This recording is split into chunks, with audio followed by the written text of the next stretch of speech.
Now we present The Man Called X, tonight starring Joseph Cotton.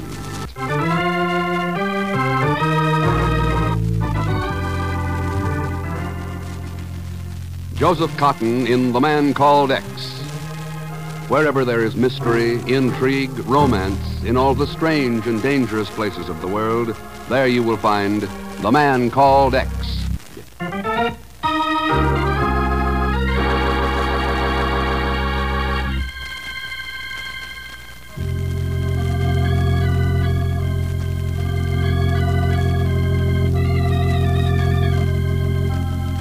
The city of Algiers, lying as it does on the borderline between Africa and Europe, is a city of continual tension between the old and the new, a place where the ordinary disagreements among men may flare suddenly into violence and sweep overnight from the desert to the sea.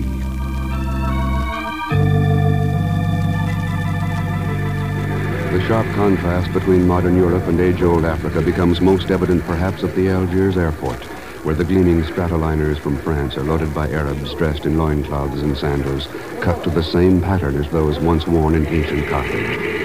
At the moment, one such plane with its cargo and passengers aboard moves out onto the flight strip and is quickly airborne and bound for Paris. Mile after mile, it wings westward over the rich coastal belt, climbing steadily. And finally, it turns into a long sweeping bank and heads out over the blue Mediterranean. Then, suddenly,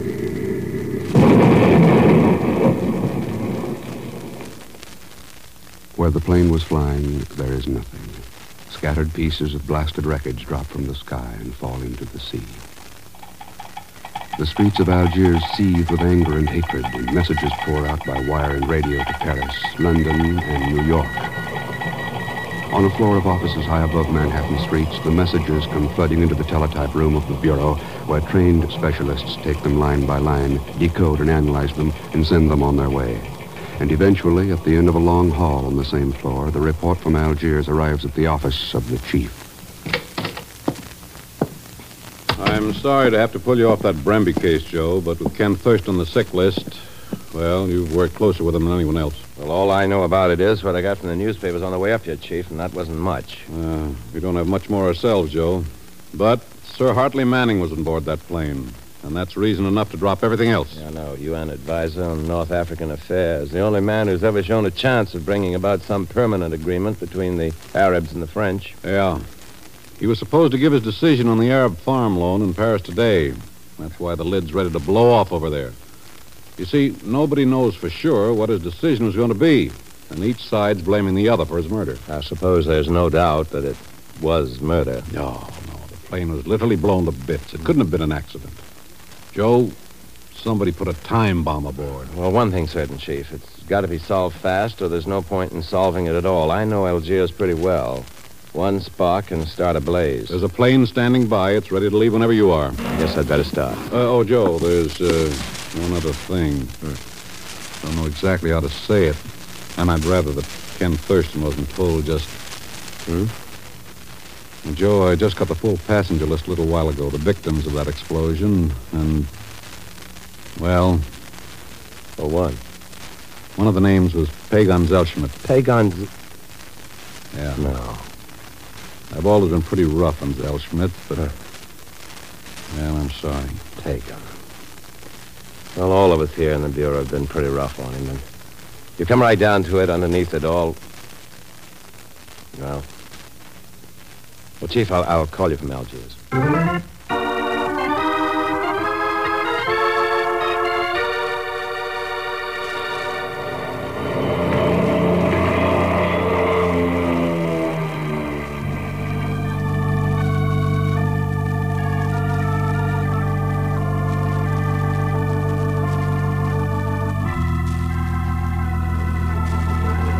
If you will be so kind as to sign the register here, Monsieur Kendall. Thanks. I do hope that you will find our services adequate. We are somewhat disorganized, you understand, because of the tragedy. You mean Sir Hartley Manning's Oui, death? monsieur, oui. He was staying here in the hotel. I watched him walk out through this very lobby on his way to the airfield. Too bad. Only Aben Ahmed was with him, and a boy who was carrying the large box which Monsieur Manning was taking with him on the plane. Large box. Oui, monsieur. I am told it contained wine from the Arab vineyards, a bon voyage gift from Ibn Hamid. I see.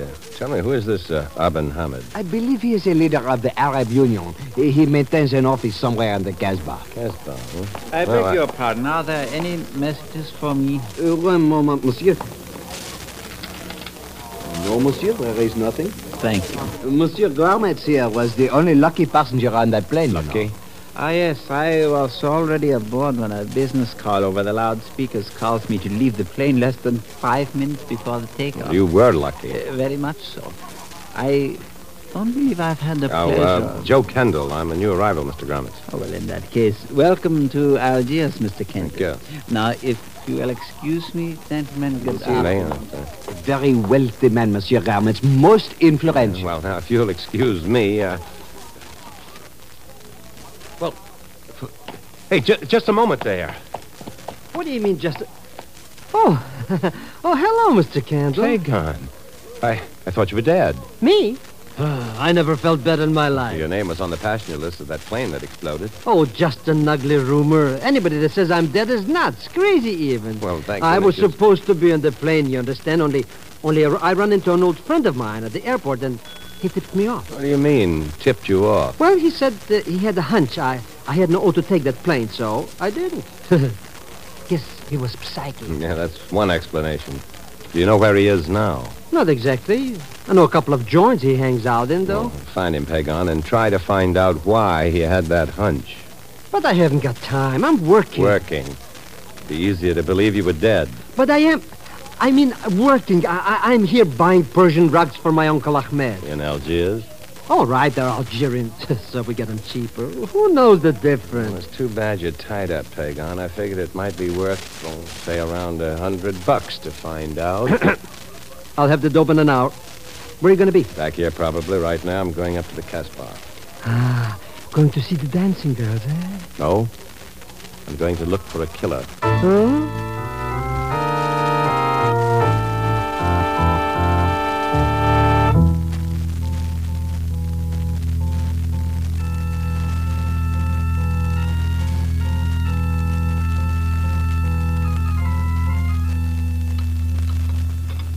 More tea, Mr. Kendall. No thanks, Ibn Hamid. One's plenty. Mr. Kendall, this exchange of pleasantries has been most agreeable. But this old one has the feeling that you have come to Abu Namid with more in mind than a mere social visit. And this old one has probably guessed what I have in mind.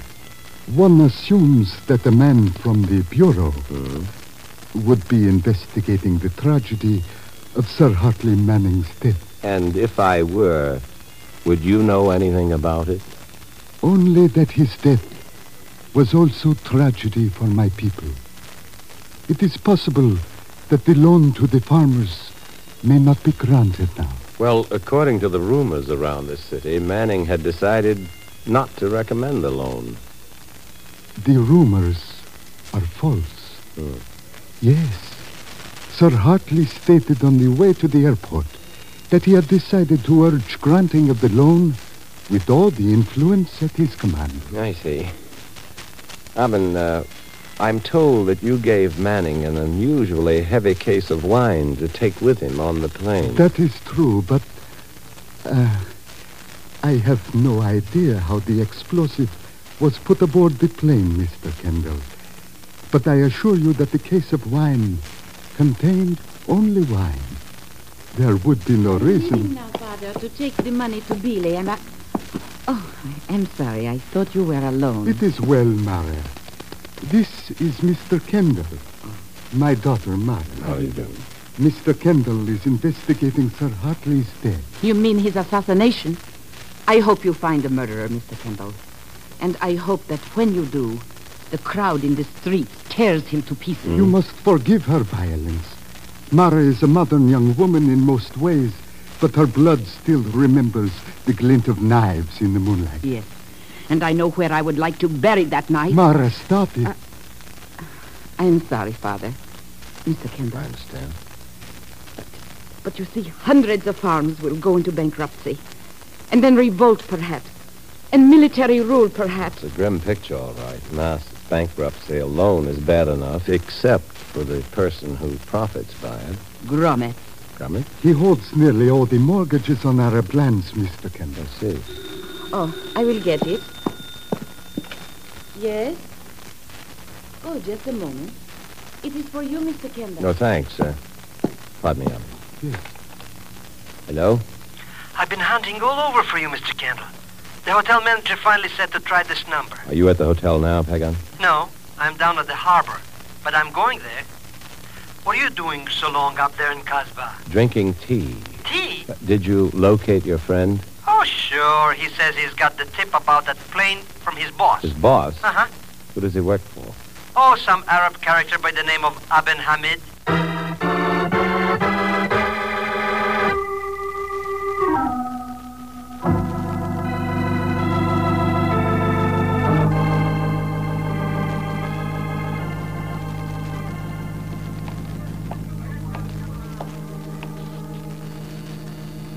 Good evening, Mr. Kendall. Oh, hello, Mr. Garnett. I phoned your room a while ago, but you weren't in. I was wondering if you would care to have dinner with me. Why, well, thanks. Glad to. Good. Say in about half an hour. Oh, fine, I'll meet you in the lobby. 3, please. Oui, monsieur. You're Monsieur Kendall, no? Right. I have just taken a friend of yours up, Monsieur Kendall. Oh? I think he's very sick or something. Huh? Something is bad wrong with him. Floor, please. Thanks. Devil could...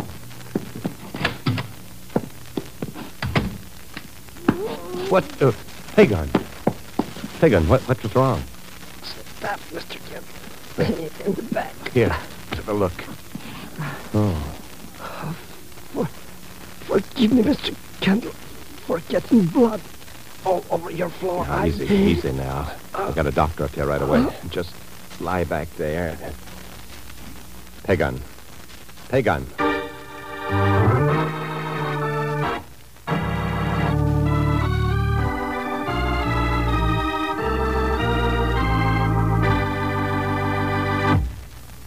We will continue with The Man Called X in just a moment. Now to continue with The Man Called X, tonight starring Joseph Cotton with Leon Velasco as Pagan Zellschmidt.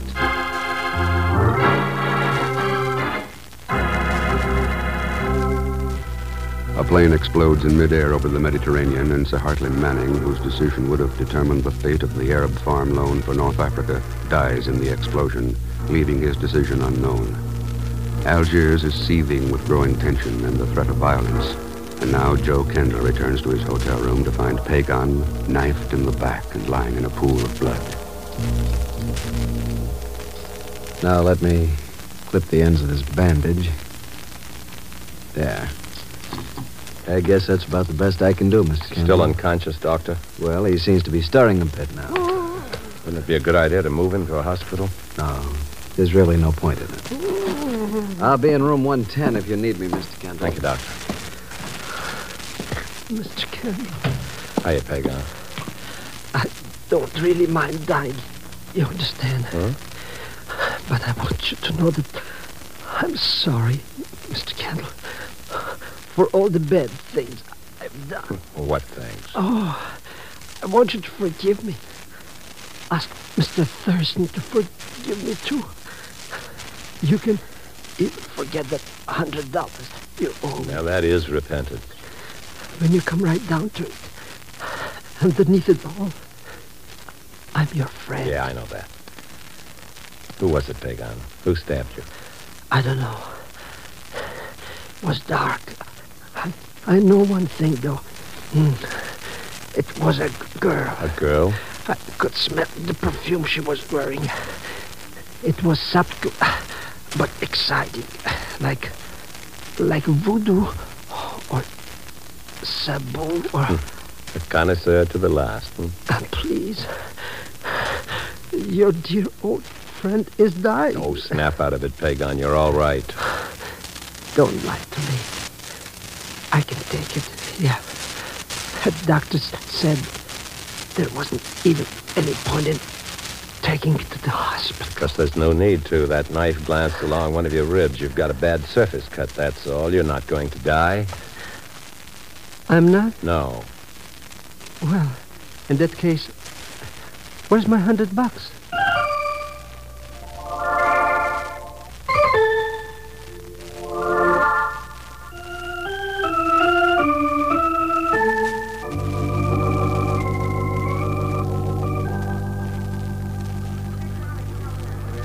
Yes, the Arabs have always been their own worst enemies, Mr. Kendall, and this Manning affair has proved to be no exception. How do you mean, Mr. Gromitz? Well, I mean, they antagonized Manning in every way possible, in spite of the efforts of some of us to get a favorable decision for the loan. And then when it became known that Manning would oppose the loan, they killed him. You think, then, that the Arabs were responsible for the plane explosion? I believe it is the only explanation that fits the fact. Provided, of course, that the main fact you're referring to is correct, that Manning had decided to refuse the loan. As far as I know, that's only a rumor. I can confirm it, Mr. Kendall. Yes. I talked with Manning here at the hotel only 2 hours before he went to the airfield. He told me he was turning down the loan. I see. I tried to reason with him, but it was no use. His mind was made up. Mr. Gromitz, it would seem to me that your own interests might be better advanced if the loan were refused. Because of mass bankruptcy, you mean? On the contrary, I have lost money on every foreclosure I have been forced to make. And you claim to be as disappointed as the Arabs over Manning's decision. Yes, but not disappointed enough to murder. Oh, I'm glad to hear that. Well, incidentally, the airline officials tell me that you had nearly 200 pounds of baggage on the plane that blew up. Why, yes, I had to leave the plane so hurriedly that there was no time to remove it. They also tell me you've made no claim for reimbursement. Well, I've been so shaken by that narrow escape that Kendall, I completely forgot about it.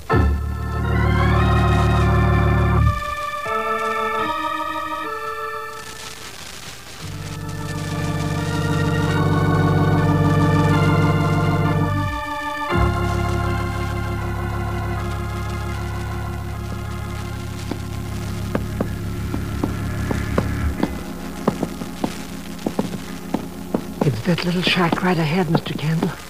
On this side of the fishing wharf. And next to the cannery. Pagon, your friend seems to go in for atmosphere. Oh, Billy is not particular. Billy? Yeah, that's his name. Why? Because it's also the name of a man Aben Hamid's daughter mentioned. She was going to see him and give him some money. Oh, that figures. Billy said he worked for Aben Hamid. Yeah, I know. Come on, let's go.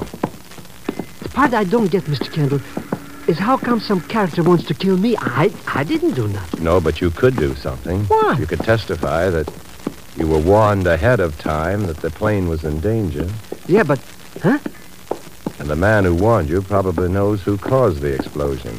Oh, maybe Billy just had a hunch. Maybe. Suppose we ask him. We can go right in. Billy never likes his dog. See? Well, you ought to know. He's your friend. That's funny. Must have gone off somewhere and left all the lights burned. Hey, look. Uh-uh. I guess we're a little late. Somebody stuck a knife in Billy, too. And they did a better job this time. He's dead. But why did they kill Why him? not? He served his purpose, and there was no use taking a chance on it. Huh? Hey, what did you find? A couple of bank drafts in his coat pocket. Signed by Aben Hamid. Well. But who's behind all this stuff? Blowing up airplanes, killing people? Now, we've got two good possibilities on opposite sides of the fence in this business of the Arab farm loan. Aben Hamid and a man named Gromitz. They both claim to know Manning's decision, and their claims disagree. I got it. One of them is lying. The question is which one? What was Manning's decision? Well, I guess that's something we'll never know. Maybe not, Pagan. But we can pretend to know.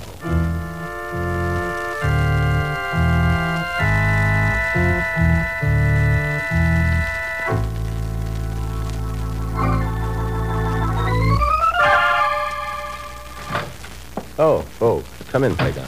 Boy, for a lousy $100, I sure had to do a lot of running around. And me, sick man besides. Did you get that rumor started? Oh, sure. I'm an old hand at that racket. I planted it with the bellhops, taxi drivers, Arab guides. You know, the usual grape swamp. Exactly what did you plant? Oh, I just what you told me to. That before he went to the airport, this Manning guy had mailed the report with his decision about that Arab loan thing. Huh? And that the post office turned it over to you. And you're holding it unopened here in your room. Hey, are you? Of course not. I didn't think so, no, I didn't. Well, what do we do now? Nothing. We wait. You mean to see which one of those two guys tries to... Hey, there's a third one. You forgot about the daughter of Abin Hamid's. No, I didn't.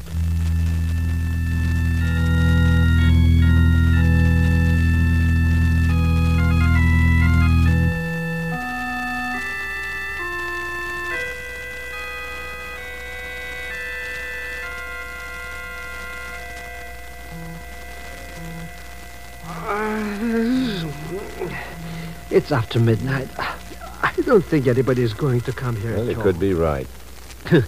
Why I'm always getting myself mixed up with these messes anyhow. Pagan, I often wonder. Here I am, peacefully buying Persian rugs in Algiers, strictly legitimate, and what happens? You nearly got blown up in an airplane. Oh, that was an accident. What I mean is, I run into you, and 3 hours later I get knifed in the back. That's friendship for you. A friend wouldn't make a wounded man sit up all night. You don't have to. Go on down to your room. You get stabbed again? That's the kind of dilemma I always get myself into when... Mr. Kemp, that perfume. Huh? Smell it? She's here somewhere. Pagan, you Oh, made... gentlemen, don't move. Put up your hands, please. Fire escape, huh? I was afraid you might be expecting someone by way of the door, Mr. Kendall. Hey, it's that Groundwood's guy. That's right. Who did you expect? But that perfume, I thought... He wears it on his hair. I know. I noticed it at dinner. This is the man who stabbed you. Killed Bealey, too, didn't you, Gromit? Certainly. After I had him tell your friend he worked for Abin Hamid, I wanted to make sure he wouldn't change the story. And I imagine the explosives were planted in the luggage you left aboard the plane. Of course, when Manning told me I was going to recommend the loan, I decided to eliminate him. It was really too easy. But, Mr. Kendall, what about those bank drafts and Bealeys from Abin Hamid? Interest payments on mortgages, I suppose, right, Gromit? I really did not come here for a question and answer session, Mr. Kendall. I would like to have that report of Manning's. Oh? Now we're in for it. Mr. Kendall, if you knew he was that one, why did you let him come in here with a gun and Because get I the wanted him to admit a few things in front of witnesses. Witnesses? That's right. Come on in, Abin Hamid. You will drop that gun, Mr. Gromit. I will drop nothing. Watch him! He's going to go out the window! Gromit, stop! Don't try to stop me or I will... He slipped! Look! Oh, Mr. Kendall. He fell off the fire escape. He fell clear to the pavement. Yeah. Well, it won't bring Manning back, Abin Hamid. But at least there'll be enough evidence to ensure passage of the Arab loan. May Allah be thanked. My people have a saying, Mr. Kendall, that he who steals the water from his neighbor's well will fall someday from a high place. Never have I seen the saying more amazingly fulfilled. It's a true saying. He who steals the water from his neighbor's well. That's exactly what's going on today all over the world, stealing water from a neighbor's well, trying to win at somebody else's expense. And the water's always lost. Nobody gains. Why don't they dig their own wells?